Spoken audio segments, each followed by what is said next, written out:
qu'au carrefour de nos doutes, plus de week-end pour baliser les routes qui nous conduisent aux prairies dépolluées où l'on se couche dans les doux soirs d'été.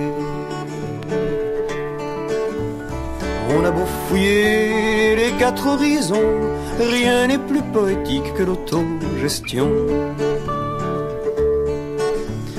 On verra les derniers hommes politiques faire leur discours aux foules ironiques. On applaudira pour pas les vexer, puis on rentrera chez nous sans voter. On a beau fouiller les quatre horizons, rien n'est plus poétique que l'autogestion. On pendra ni patron ni président, car les martyrs font toujours des enfants qui 5 ans après les révolutions prennent le pouvoir et finit la chanson. On a beau fouiller les quatre horizons, rien n'est plus poétique que l'autogestion. Il n'y aura plus de conneries à la radio, rien que des idées, rien que du nouveau. Connaissance et plaisir seront mêlés, il y a des speakers qui devront changer de métier. On a beau fouiller les quatre horizons, rien n'est plus poétique que l'autogestion. On saura qu'on respire tous le même air, que bêtes et hommes, hommes et univers, atomes, cosmos, on est tous solidaires. On fait tous la ronde dans la même galère. On a beau fouiller les quatre horizons, rien n'est plus poétique que l'autogestion. En attendant, on trime tous comme des cons, chacun fermé pour cause de production. On crève d'ennui entre deux élections, on crève de faim de l'autre côté de l'horizon. Il n'y a que l'utopie qui allume l'horizon, rien n'est plus poétique que l'autogestion.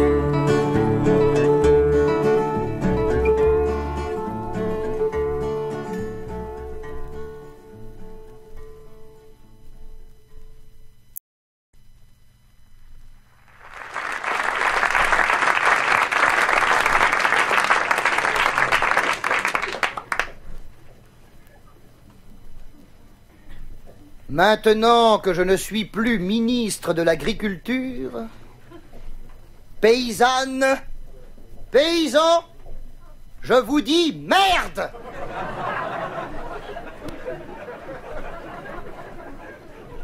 Pendant 3 mois, j'ai essuyé vos doléances. Je vous ai donné du fric pour vous permettre de planter des pommiers. Je vous ai donné du fric pour vous permettre de balancer vos pommes non calibrées à la décharge publique. Je vous ai donné du fric pour vous permettre d'élever des veaux. Je vous ai donné du fric pour vous permettre d'abattre des vaches. Je vous ai donné du fric quand vous n'en aviez pas assez. Je vous ai donné du fric quand vous en aviez de trop. Alors maintenant, j'en ai plus. Plus rien. Plus rien. C'est la dèche, la ruine, la faillite. J'ai des dettes. C'est la raison pour laquelle on m'a foutu à la qualité de la vie. Ou alors là, j'ai vraiment l'air d'un con. Paysannes, paysans, vous m'avez fait chier. Le mot n'est pas trop faible. Avec vos putains de cheptels, décimés par la sécheresse, l'orage, les inondations, la pluie, le vent, la grêle, le givre, les giboulées, l'aquilon, le zéphyr, la tramontane, l'anticyclone de mes Açores, la myxomatose, la peste, la rougeole, les hémorroïdes, l'angine de poitrine, les puces, les poux, les morpions. Alors maintenant, vos bestiaux, ils ont qu'à crever. Parce que moi, j'en ai plein le cul. Plein le cul, là. Qu'est-ce que c'est que ce besoin d'avoir 200 vaches par tête de pipe, alors qu'avec une seule vache, Vous auriez assez de lait, assez de fromage, assez de beurre pour faire vos tartines de confiture. Et qu'est-ce que c'est que cette manie d'élever 500 poules pour récolter 6000 œufs par jour, alors qu'avec 3 œufs, on peut faire une omelette pour 6 personnes? Mais vous êtes fous de la tête, les mecs. Est-ce que j'ai 2000 teckels dans mon appartement?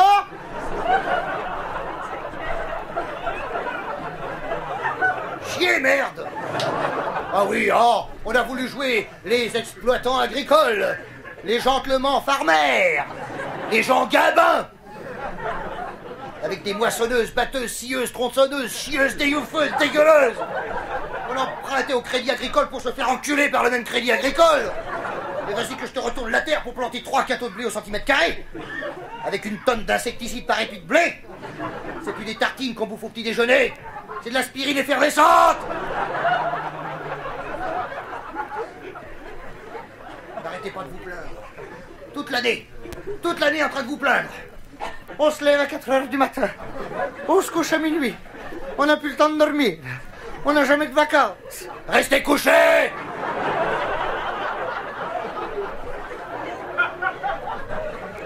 Où est le geste du semeur Auguste?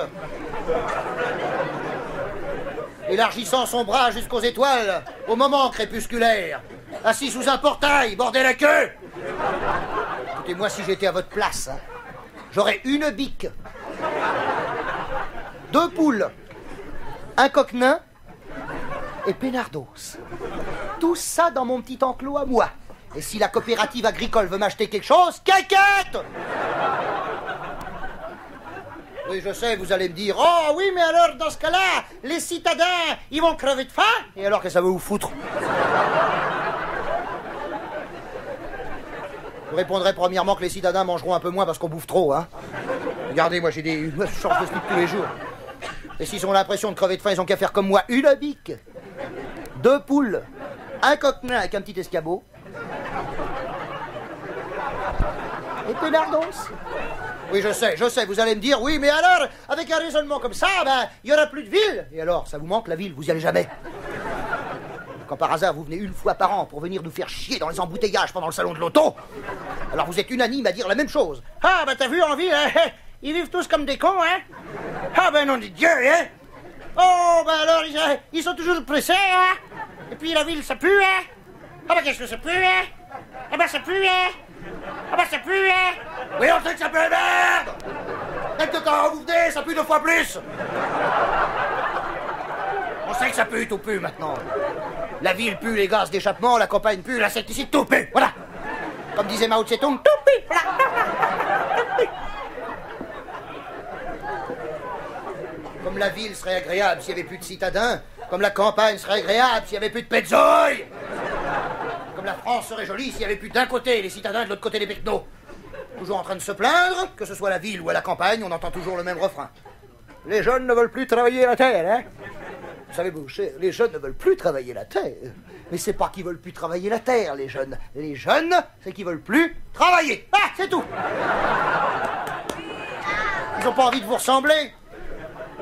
Quand ils voient votre réussite, ils ont envie d'échouer. Les jeunes de la campagne foutent le camp à la ville pour vivre dans des communautés. Parfait. Les jeunes de la ville foutent le camp à la campagne pour vivre dans des communautés. Parfait, même qui se croisent. Parce qu'on sait très bien que dans une communauté, il y en a un qui travaille pour nourrir les 10 autres. Un tour de rôle, chacun son tour, un jour sur 10. Alors quand les 52 millions de Français auront compris l'absurdité du travail quotidien, quand la France sera devenue une immense communauté de 52 millions de gens, on travaillera un jour sur 52 millions. Bande de cons. Ça vaut le coup d'essayer, non? En vérité, je vous le dis... Ah non, pardon, non. Non, j'ai des renvois. La révolution sera feignante ou ne sera pas. Un jour viendra, et ça sera le jour qu'on attendra le moins. Où, mus par un instinct biologique et populaire, toutes les travailleuses et tous les travailleurs de France resteront au plus marre, à l'aise, Pénardos. La tasse de café dans la main gauche, le transistor dans la main droite, en train d'écouter le ministre de l'Industrie qui dira « Ben alors, qu'est-ce qui se passe ?»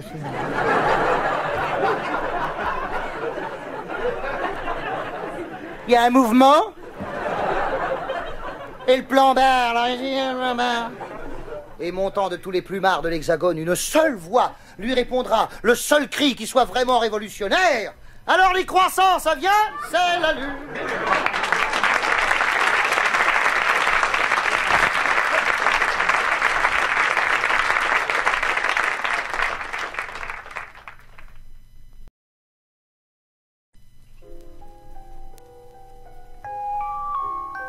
Demain, j'irai par les champs.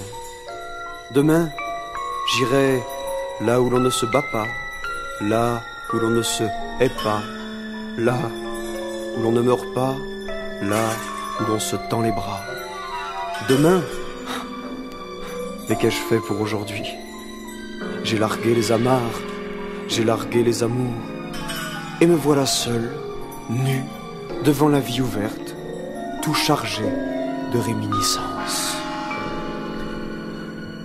Du fond du Moyen-Âge, avec ses peurs, ses guerres, avec ses chants profonds, avec ses cathédrales et ses accords majeurs, au bout de la misère, son gibet et sa roue, et son vent hivernal qui balance des pendus et croise des prières du fond du Moyen-Âge, avec ses peurs, ses guerres.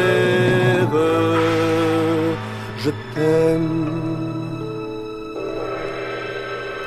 J'ai largué les amarres, j'ai largué les amours, et me voilà seul, nu, devant la vie ouverte, et la vie ne me sourit pas. Et je ne saisis pas bien l'expression de son visage, car elle a le visage de l'inconnu. Demain, j'irai par les champs, demain, j'irai ici ou là, mais qu'ai-je fait pour aujourd'hui? Peut-être que mon présent n'est occupé qu'à traîner en cahotant mes souvenirs dans mon futur. Du fond du pensionnat, où jaunir mes 10 ans, entre un livre de messe et une grammaire latine, ces murs entre lesquels j'ai nié le printemps, j'ai refusé de rire, où les noires pèlerines des curés sournois ponctuaient les silences du temps du fond du pensionnat, où jaunir mes 10 ans.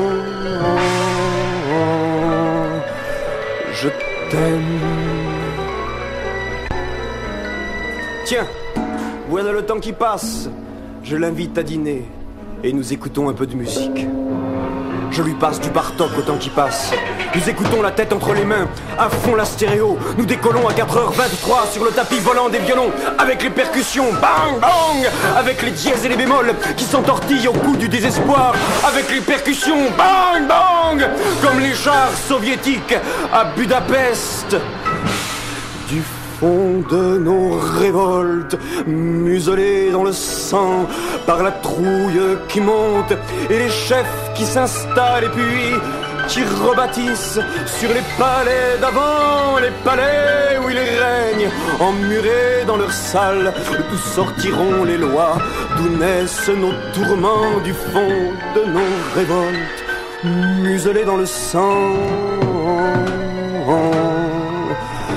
Je t'aime. Tiens, voilà le temps qui passe. Je l'invite à dîner et je mets la radio parce qu'on n'a rien à se dire.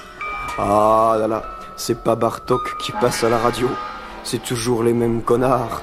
Là, il est à l'aise, le temps qui passe. Il a l'habitude de tous ces journalistes qui nous leur cravatent autour de leur cou tous les matins, de tous ces journalistes qui nous la censurent autour de leur cou tous les matins, de tous ces playboys du fait divers qui nous susurrent les catastrophes avec la voix de Sacha Distel.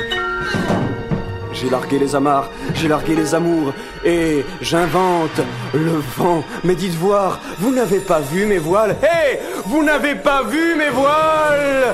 Du fond des grandes villes où ma musique soupire et rôde près des fantômes de mes amours éparses, comme une écharpe au cou frileux du souvenir, du fond des grandes villes où l'on crève sans trace, où l'on vit sans savoir, où l'on tue ses désirs, du fond des grandes villes où ma musique soupire. Je t'aime. J'ai inventé le vent Mais j'ai paumé la voile. À la nuit tombante, je sors dans la rue. Je fais pisser mon chien et j'essaye de voir un peu par les fenêtres allumées, embuées par les vapeurs des potages. Et je n'imagine pas ce qu'il y a derrière ces fenêtres. Je marche, quoi. Je n'ai pas de chanson dans la tête, ni de musique à fredonner. Je marche simplement, en caressant l'humble projet de rencontrer l'amour parfait qui changera le monde. Et alors, il n'y aura plus de misère. Et alors, on ne sera plus malheureux. Et alors, il n'y aura plus de guerre. Et alors, tout ira bien. Et alors, ce sera le bonheur. Puis, quand mon chien a fini de pisser, je rentre chez moi en oubliant toutes ces conneries. Et j'essaye de me mettre sérieusement à tisser une nouvelle voile pour remplacer celle que j'ai dû oublier quelque part au fond d'un sexe.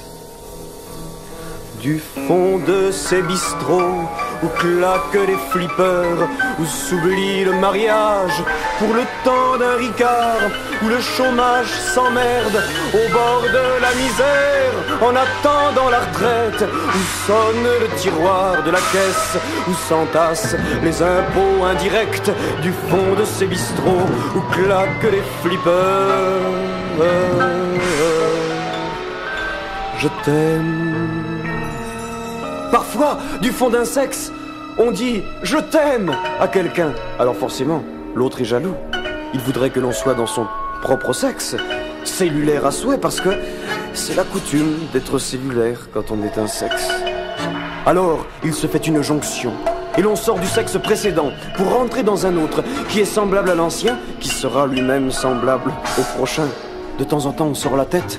On prend une bonne petite goulée de solitude et hop, c'est reparti, on replonge jusqu'au moment où on va te mettre dans un grand sexe en bois de sapin que l'on va enfouir dans le ventre de notre mère, la terre. Bien sûr, tout cela est très logique, ça tourne très rond, mais qu'est-ce que c'est chiant.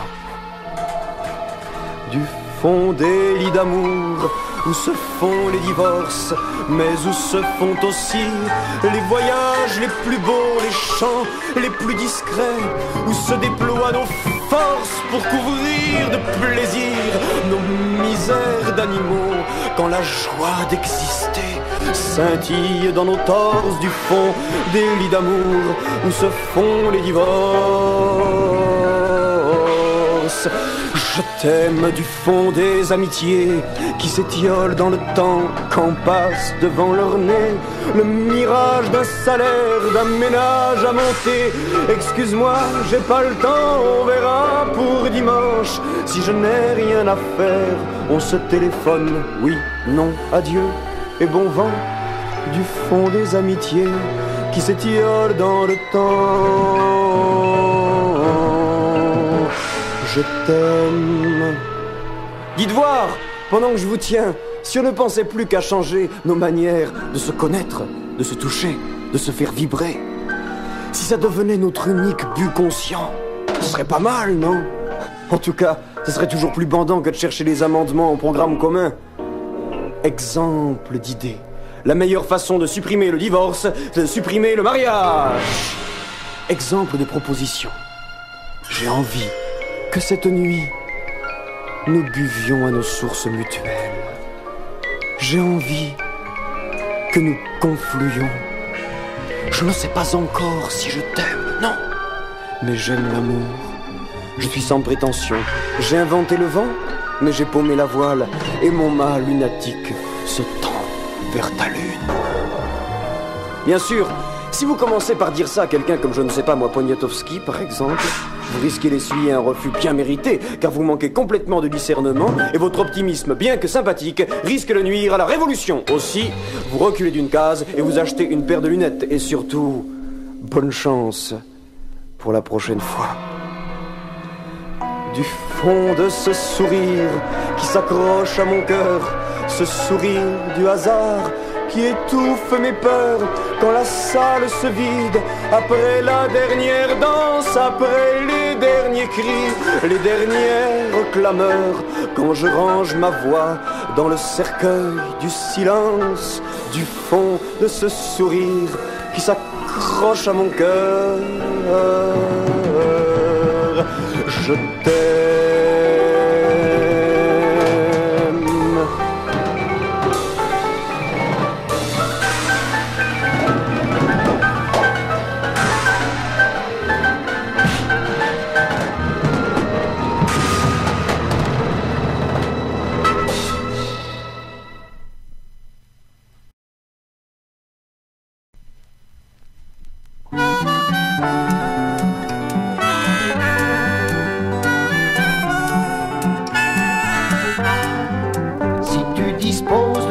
jours. Et si tu penses un peu à moi, si t'as besoin d'un peu d'amour, viens donc te reposer chez moi. Tu repartiras demain soir, nous ne nous marierons jamais. C'est pour ça que l'on s'aime autant que l'on s'aimait.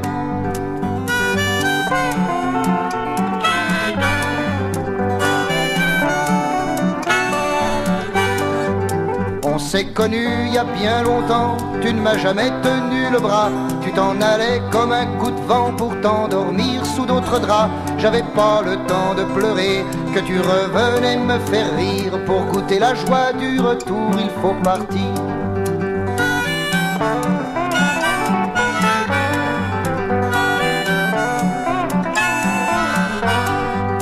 Quand la jalousie est venue, un triste soir frappé chez moi, j'y ai flanqué mon pied au cul comme au témoin de Jéhovah.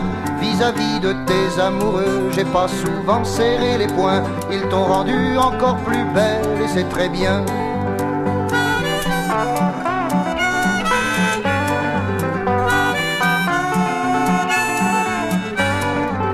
Comme on ne se voit pas trop souvent, j'ai des choses à te raconter. Des histoires belges évidemment, ce sont tes histoires préférées. J'ai des chansons plein ma guitare, il y en a qui parlent de toi. C'est pas ton transistor qui te les chantera.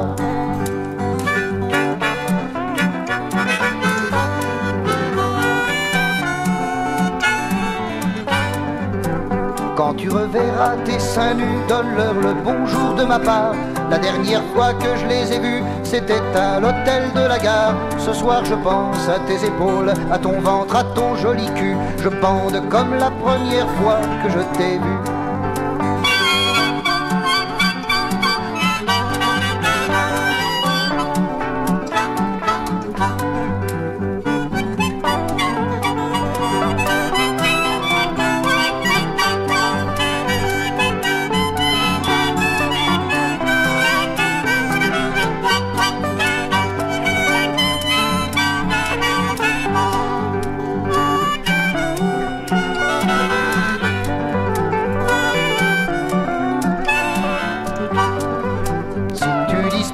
Quelques jours, et si tu penses un peu à moi, si t'as besoin d'un peu d'amour, viens donc te reposer chez moi. Si tu savais comme j'ai envie de t'accueillir entre mes bras pour t'embrasser autant que mon harmonica.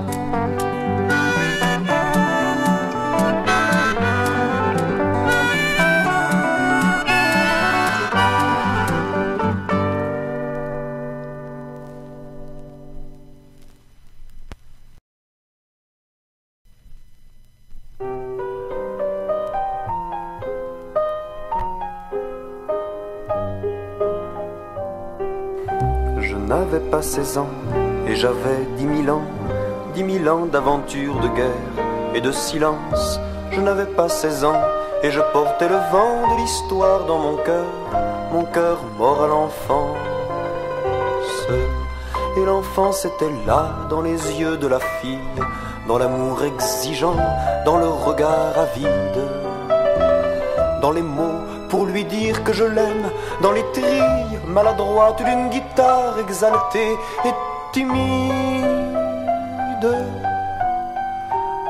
Timide comme mes mains sur ses cheveux laqués, comme mes lèvres sur ses yeux faits, sur son cou frêle, comme ses élans brusques et nos pauvres idées sur la vie douce à deux et la passion fidèle.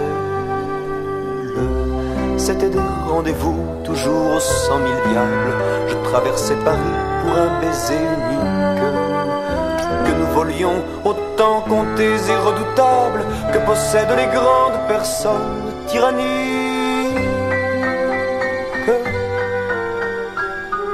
Nous parlions d'avenir en nous aimant très fort, à la Varenne, au bord de la Marne, où naguère Raymond Radiguet écrivit le diable au corps. Elle disait: j'apprends le métier de secrétaire.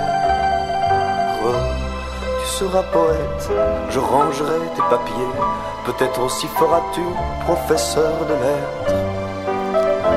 C'est mieux pour les parents si on veut se marier, comme ça on sera chez nous sans avoir fait de dette. Un matin de printemps, dans un café près de la gare de la Bastille. Je lui dis, je veux faire l'amour. Elle dit demain ou plus tard, j'ai si peur que ça me rende vile. Ces caresses dans le ventre des cafés brumeux, ces baisers infinis au cœur de la déroute. Cette scène qui coule pour les amoureux, emportant une pelle et les ramenant toutes. Oh mon premier amour, mon enfance engorgée par tant de fausses femmes au carrefour du rêve. Oh mon premier amour, mon enfance saoulée par le vent du désir, quand le bonheur se lève. Un matin de printemps, je lui ai pris la main. Nous sortîmes du café brumeux dans la rue. Il y avait du soleil, des gens, il n'y avait rien que volant dans ma tête l'idée de la voir nue. Et nous sommes montés dans un hôtel immonde. Une grosse femme nous tendit la fiche, la serviette et l'avenir posé sur ses genoux infirmes.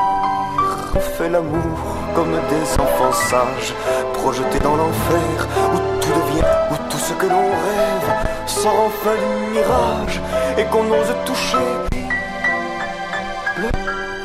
notre amour, que nos cœurs, nous voulions nous noyer, alors qu'il fallait boire, nous voulions le malheur, plutôt que le... Puis ce fut la nuit noire. Oh mon premier amour, oh mes nuits sans sommeil, oh mes poèmes écrits sur le dos de l'enfance. À cheval sur son cœur, à d'autres cœurs pareils, parce qu'à chaque amour,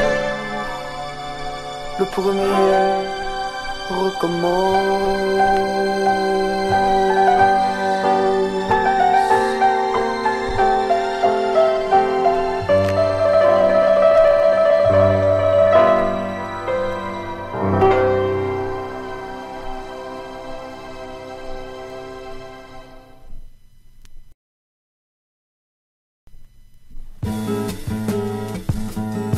Je sais bien que c'est mal porté de médire des gens du métier quand soi-même on est dans le coup.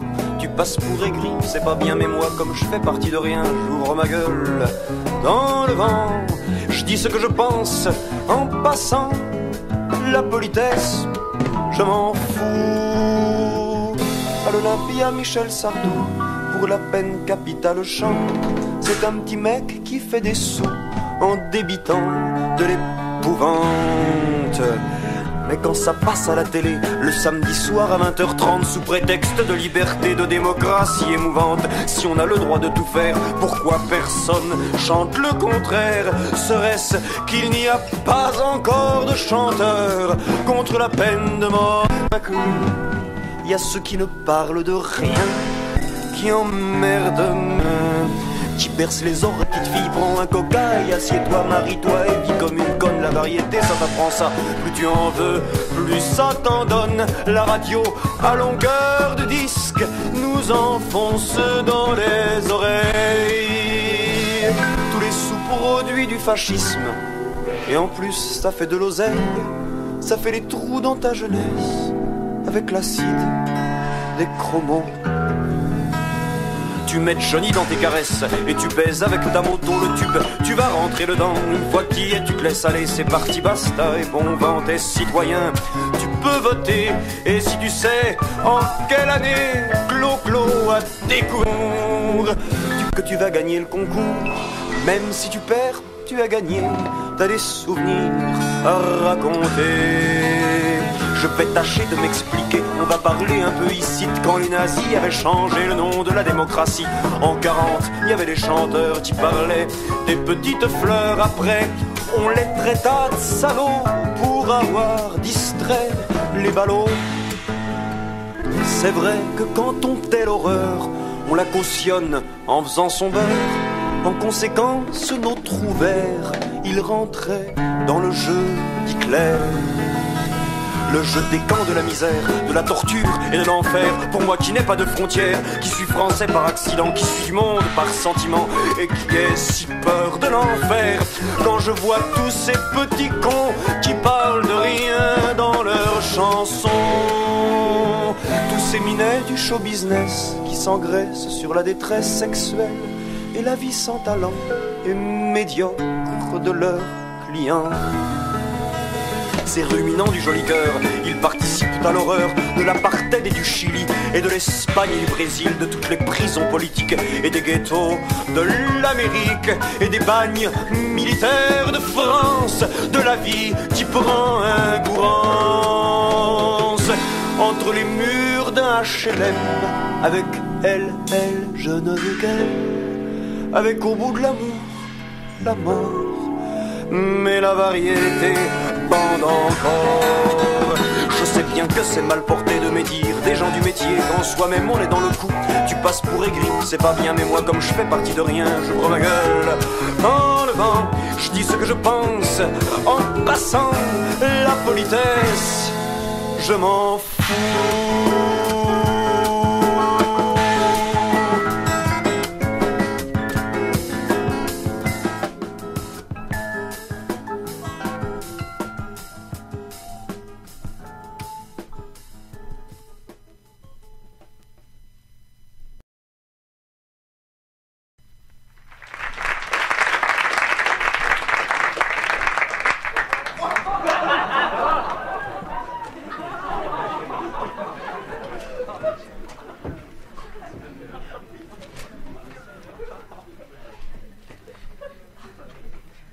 Mesdames, messieurs, je vous ai réunis ce soir dans cette salle des fêtes bien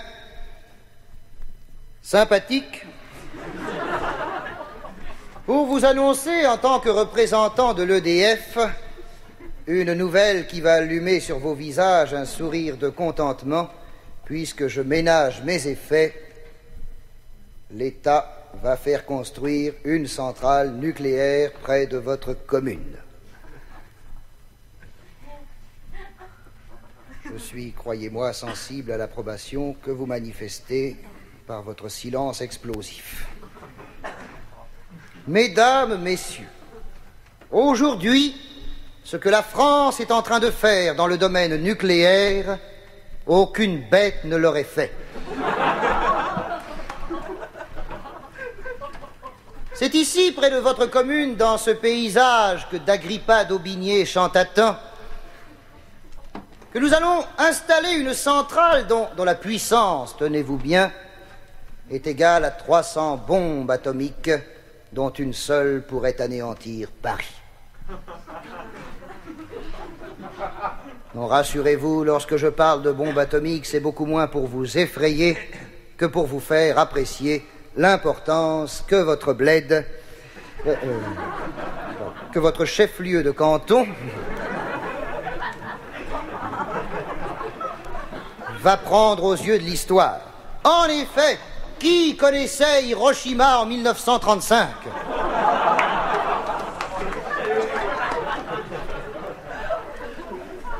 Je vois d'ici les révolutionnaires chevelus, drogués et irresponsables, qui feraient mieux de laver la poutre de leur jardin avant de contester la pierre que j'ai dans l'œil.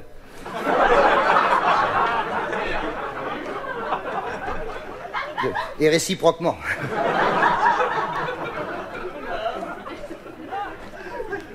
Ils prétendent qu'un risque d'explosion est toujours possible, ce à quoi je leur réponds que tout est possible. Mais que par contre, rien n'est impossible. Et que par conséquent, une explosion possible est impossible. Pour deux raisons. La première, c'est que ça n'est jamais arrivé. La seconde, c'est que ça n'arrivera jamais. Voyez-vous, l'important est de raisonner scientifiquement. Et dans le domaine nucléaire, plus que dans tout autre, l'argument scientifique est basé sur la foi.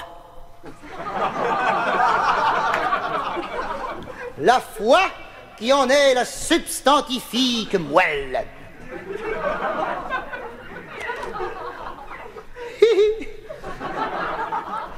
Lorsque l'on a inventé le taille-crayon,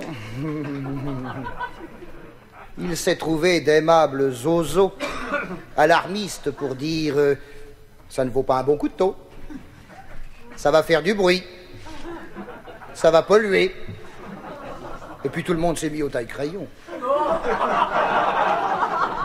Eh bien, une centrale nucléaire n'est pas autre chose qu'un taille-crayon.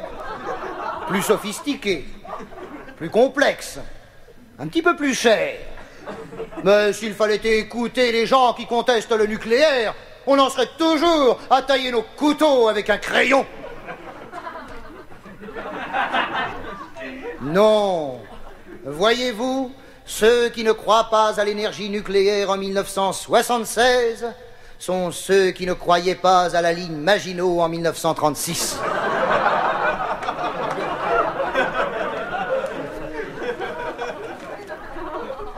Je disais tout à l'heure qu'une explosion nucléaire était impossible et c'est si vrai qu'on ne dit pas une explosion nucléaire, on dit en langage mondain, donc scientifique, on dit une... Hein?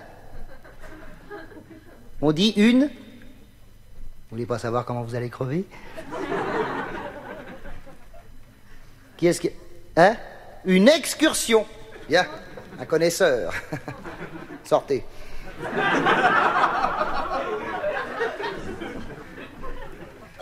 Dans le cas d'une excursion nucléaire, il va de soi que les populations environnantes seraient gênées. Mais pour vous éviter la peine de gêner d'autres populations intactes, l'armée serait chargée de vous protéger en empêchant les populations intactes de venir vous contaminer. C'est chier, hein? On élèverait tout autour de votre département des barrières protectrices, électrifiées, autant servir sur place, avec quelques miradors négligemment jetés au gré de la géographie, ce qui donnerait du travail aux populations gênées. Vous voyez l'aspect social, qu'on n'est pas des bœufs. Qu'un drogué, un chevelu ou un irresponsable tente de s'échapper et aussitôt l'armée le neutralise au complexe mitrailleur. Bien sûr et certes, puisque néanmoins, étant donné que la radioactivité dure, et j'ai les chiffres, ce sont les miens, alors je vous les donne, dure 480 000 ans, environ, hein. Elle aurait pour effet de rallonger sensiblement la durée du service militaire. Mais, comme disent nos voisins helvètes, n'en faisons pas un coucou. On nous dit, et on nous le dit, car on nous le nie. Je cite, la question n'est pas de moi, elle est de monsieur Lucien Jeunesse. Alors, pour 150 francs, il nous dit... Que ferez-vous des déchets radioactifs? Je relis la question. Hein? Que ferez-vous des déchets radioactifs? Ah, bon. Ah bah oui. Eh bien, je réponds que cette question est malhonnête. Elle est mal posée. Et je ne tomberai pas dans le piège des réponses faciles qui mènent à la démagogie et à l'anti-France. Il faut raisonner en termes de progrès et ne pas s'arrêter à des problèmes d'intendance, car l'État ne s'enlisera pas dans l'ornière de la vulgarité.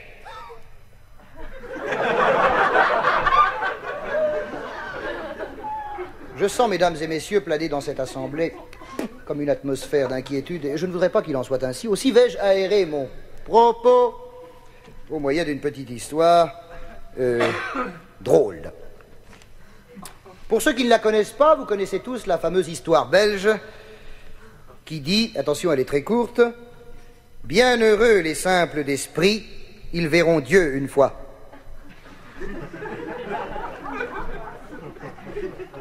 Eh bien, à ce propos, j'ai une anecdote à vous raconter. Un jour que je traversais la campagne pour me rendre chez des miens amis, je vis une brave paysanne chafouine comme on n'en fait plus, qui, sur le seuil de sa maison basse, retirait les noyaux des prunes qu'elle avait récoltées. Et je lui dis, car j'étais encore jeune à l'époque, « Que ferez-vous de ces noyaux, mamie ?» Et elle me répondit avec ce bon sens grège qui caractérise les gens de la glèbe, avec cette bonne vieille voix rocailleuse, s'échappant fluiditique de ses lèvres purpurines. Je les garde pour en retirer les amendes, mon cher Michel Droit. Eh bien, c'est ça la France. Comme quoi les gens irradiés n'ont pas d'histoire. Voyez-vous, mesdames et messieurs, nous sommes à l'aube d'une ère de bonheur, et j'allais dire de rentabilité. Contre le nucléaire, les arguments ne manquent pas, et bien tant mieux. Comme le dit notre président de la République à la page 86 de sa plaquette, la réussite n'en sera que plus française.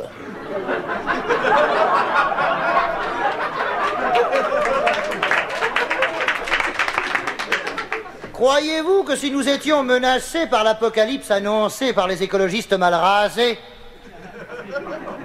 Dieu aurait permis que s'installe chez nous le siège de l'atome? Hein? Mais en fait, l'atome, dans son infiniment petit, mais c'est Dieu, nom de Dieu. Dans son infiniment grand, j'en déduis qu'à l'avenir, toutes nos installations électriques seront directement branchées sur Dieu. Alors, si vous êtes baptisé, si vous avez fait votre communion solennelle, si vous avez persévéré, si vous êtes allé au catéchisme, si vous vous êtes marié à l'église, je vous en prie, faites changer vos compteurs.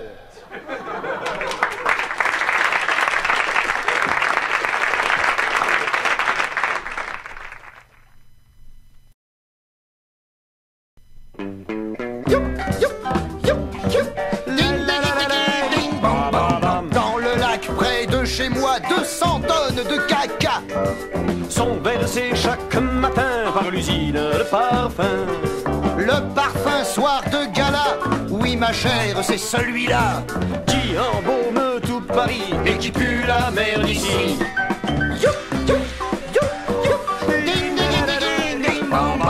Lorsque je monte à Paname pour vous embrasser, madame, l'odeur de soir de gala vient me tendre les bras. En vous embrassant, chérie, je maudis cette saloperie qui parfume votre cou et qui pue la merde chez nous.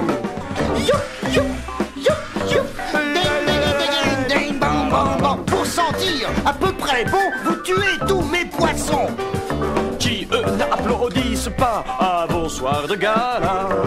Vos amis vous disent, ma chère, vous fleurez la primevère. Je leur dis, c'est bien pour ça que ça pue la merde chez moi.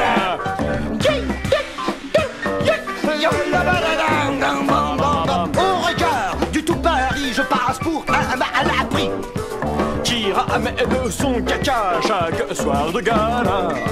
Mais comment leur expliquer qu'afin de leur conférer standing et légion d'honneur, et pour que ça pue la merde ailleurs. Standing et légion d'honneur, pour que ça pue la merde ailleurs. Standing et légion d'honneur, pour que ça pue la merde ailleurs. Standing et légion d'honneur, pour que ça pue la merde, ça pue la merde, pour que ça pue la légion de standing, la merde,